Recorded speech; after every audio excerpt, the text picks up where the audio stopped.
Здрасти, Билбо. Аз съм Гандалф Сребърния. Може да ми вика Силвър. Чай ти покажа как се пуши лула. Ко ще кажеш? Браво, много си добър. Аз тръгвам да се паеш. Ти ли си Билбо? Вие пък кои сте? Не виждаш ли, бе? Ние сме 13-те джуджета. Ма ви сте само 6, бе. Май сме изгубили другите по пътя. И кога води насам? Отиваме към самотната планина да си възвърнем кралството. Чухме, че някакъв мазен дракон се е нагнездил там. Ще трябва да го изгоним. За целта ще ни трябва помощта на някой древен разбойник като теб. Ко ще кажеш? Навид ли си? Какво е възнаграждението? 800 лева на месец. Бройте ме и мен. Само един последен въпрос. Той прасе кога ще го едем? Да не си посмял. Това е Балин, мозъкът на бандата. Първа спирка – къщата на Бьорн. Кой този Бьорн? Един Нурут, дед през половината време е човек, а през останалата част е мечка. С човека ще се разберем. Ама ако е мечка, мамата си страга. Дано да попаднем на човека. О, не! Ето го там! Бързо към къщата. Дръжте здраво вратата, ей! Хора, пуснете ме! В момента съм в човешката си форма. Докажи го. Мечките не могат да говорят, бе, умници. Мечките говорят ли? Знам ли, тук синигерите говорят. Орлите, драконите, вълците. Може и мечките да говорят. Върви си! Няма да те пуснем! Няма нужда, вече влязох. Как влезе? Моля ви се, все пак това е моята къща. Кажете сега, кои сте вие и какво правите по моите земи? Аз съм Торин, син на... Трайн!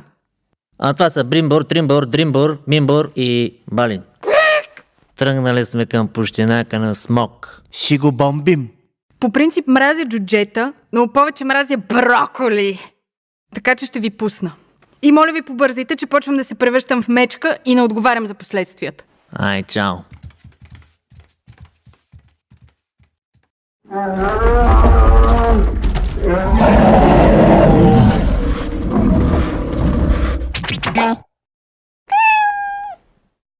И какво?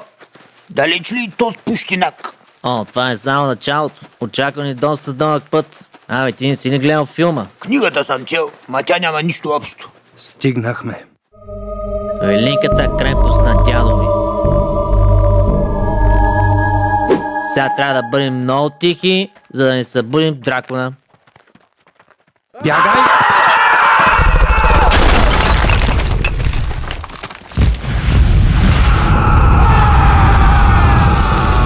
Сети се! Да го подлъжим да отиде към езерния град. Ехо, дракон! Не мой да ма хванеш! Шет! Приятели, съкровището е наше. Мале, богати сме! Ако не си купя новия Xbox, пък на. Вау! Мале, добре че си взех яхто с дълбоките джобове. През живота си не съм виждал толкова много богатство. Аз съм крал дори от държавния резерв. Някой звъни. Коли пък е сега?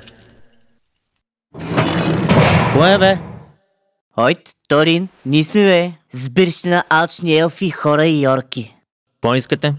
Чухме, че сте победили Смок и сядваме да намажем от богатството. Азоки ти ли бе?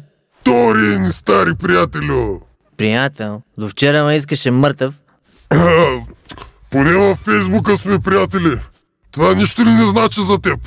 Моля те, Торин, за доброто на средната земя. Ще ти подаря елския си замък, ако искаш. Не става! Не мога да ме пуснем. Вървете си! Че има внимателно, джудже! Ако не напуснеш доброволно, ще нахълтаме на сила! Никой не мога да превземе крепостта на дядо ми. Офертата за замъка още ни важи. Предупредихме те, Торин.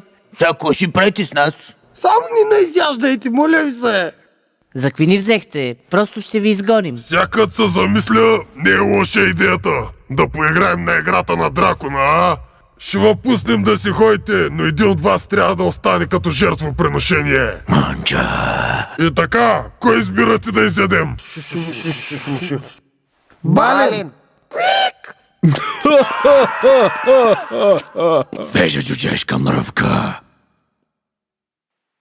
И какво? В крайна сметка, пътешествието беше на празно. Не точно. Нали ви казах, че взех якито с дълбоките чубове? Дори само това злато ще не стигне за цял живот. Браво, Елнуфри! Тримбур! Да не, Тримбур! В крайна сметка историята свърши с хепи енд. Да, ама дали нямаше да е по-добре да сме на тяхно място? Япи, богати сме. Най-сетне ще си купа кола и къща. Аз няма си и харча! Така. Какво си намерих тук?